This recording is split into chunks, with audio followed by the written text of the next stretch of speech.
বয়স মাত্ৰ 18 বছৰ 18 বছৰ বয়সতেই বিশ্ব চেম্পিয়ন হল ভাৰতৰ যুৱক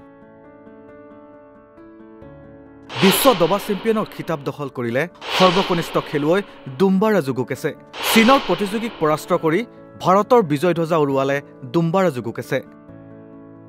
অৱশেষত 14 ৰাউণ্ডৰ ৰুদ্ধশ্বাস যুঁজখনৰ নিষ্পত্তি হল পুনৰ দবাত বিশ্ব চেম্পিয়ন হল ভাৰত বিশ্বনাথন আনন্দৰ পিছত ভাৰতে পুনৰবাৰ দবাত বিশ্বত বিজয় ধ্বজা উৰুৱালে ভাৰতৰ যুৱ গ্ৰেণ্ডমাষ্টাৰ দুম্বা ৰাজু গুকেছে 18 বছৰ বয়সত বিশ্ব চেম্পিয়ন হৈ নতুন ইতিহাসৰ সৃষ্টি কৰিলে বিশ্বৰ আটাইতকৈ কম বয়সীয়া খেলুৱৈ হিচাপে ভাৰতৰ ডি গুকেছে খিতাপ দখল কৰিবলৈ সক্ষম হয় বিশ্বৰ দৰবাৰত ভাৰতৰ নাম উজ্জ্বল কৰি তুলিলে 18 বছৰীয়া সদ্যজাত যুৱকজনে ভাৰতৰ দুম্বা ৰাজু গুকেছে চীনৰ ডিং লিৰেনক পৰাস্ত কৰি বিশ্ব দবা চেম্পিয়নশ্বিপত জয়লাভ কৰে বৰ্তমান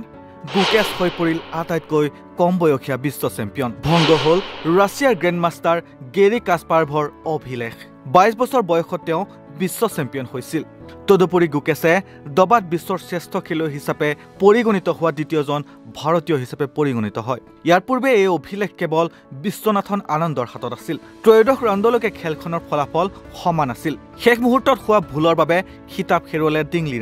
লিৰেনে আৰম্ভণিৰে পৰা আত্মবিশ্বাসেৰে খেলিছিল দুইজন দবা খেলুৱৈ আৰম্ভণিৰ পৰাই বুদ্ধিমত্তা দেখুৱাইছিল সেয়ে কোনোজনেই বহু সময় আগবাঢ়িব পৰা নাছিল শেষ মুহূৰ্তত সময়ৰ চাপৰ বাবে লিৰেনে 49 সংখ্যক মুভত ভুল কৰে তাতেই সুযোগ এৰি নিদিলে দুম্বা ৰাজু গুকেছে অৱশেষত 50 সংখ্যক মুভৰ পিছত লিৰেনে পৰাজয় স্বীকাৰ কৰিবলৈ বাধ্য হয় আৰু গুকেছে 1 পইণ্টেৰে জয়লাভ কৰি 7.5 পইণ্ট লাভ কৰে ইয়াৰ ফলত গুকেছে 18 বছৰ বয়সতেই বিশ্ব জয় কৰিলে লগতে দবাত এক নতুন যুগৰ সৃষ্টি কৰিলে এই ঐতিহাসিক জয়ত গুকেছে সাৰ্গেই কাৰ্জাকিনৰ অভিলেখ ভংগ কৰি বিশ্বৰ আটাইতকৈ কম বয়সীয়া চেম্পিয়ন হিচাপে পৰিগণিত হয় ডি গুকেছে জয়ৰ পিছত নিজৰ আবেগক ধৰি ৰাখিব পৰা নাছিল খেলৰ শেষত তেওঁ কান্দি থকাও দেখা যায় গুকেছে 7 বছৰ বয়সৰ পৰাই দবা খেলিবলৈ আৰম্ভ কৰিছিল বৰ্তমান ৰাষ্ট্ৰপতি দ্ৰৌপদী মুৰ্মুৱে গুকেছক অভিনন্দন জনায় তেওঁ লিখিছে গুকেছক সৰ্বকনিষ্ঠ হিচাপে বিশ্ব দবা চেম্পিয়নশ্বিপ জয় কৰাৰ বাবে অভিনন্দন তেওঁ ভাৰতক অতি গৌৰৱান্বিত কৰিলে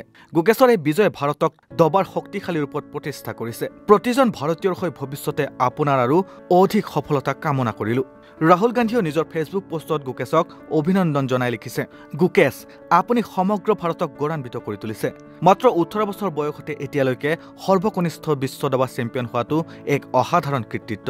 আপোনালোকৰ আবেগ আৰু কঠোৰ পৰিশ্ৰমে আমাক সোঁৱৰাই দিয়ে যে দৃঢ়তাৰে সকলো সম্ভৱ অভিনন্দন চেম্পিয়ন এইখিনিতে এটা কথা উল্লেখ কৰি থওঁ বিশ্বৰ নতুন দবা সম্ৰাটৰ মুকুট পিন্ধাৰ পাছত পৰাস্তৰ প্ৰতিপক্ষ চীনৰ ডিং লিৰেনৰ সৈতে গুকেছে সংবাদমেলত বহে গুকেছে মাইকটো নিজৰ পিনে আনি কয় এই খেলৰ ফলাফল যিয়েই নহওক মোৰ প্ৰতিপক্ষ ডিং লিৰেনৰ সন্দৰ্ভত দুটামান কথা ক'ব বিচাৰো মই ভাবো যে ডিং লিৰেন ইতিহাসৰ অন্যতম শ্ৰেষ্ঠ দবা খেলুৱৈ আজিৰ মেচৰ ফলাফল যিয়েই নহওক প্ৰকৃত বিশ্ব চেম্পিয়ন তেৱেই ডিং লিৰেনক প্ৰতিপক্ষ হিচাপে পাই ময়ো সমৃদ্ধ হলো সঁচাই ইমান কম বয়সতে বিশ্ব চেম্পিয়ন হোৱাটো ভাৰতবৰ্ষৰ বাবে গৌৰৱৰ বিষয় নহয় জানো নৰ্থ ইষ্ট নাওৰ হৈও দুম্বা ৰাজু গুকেছক অভিনন্দন জনালো নেক্সট ৰিপৰ্ট নৰ্থ ইষ্ট নাও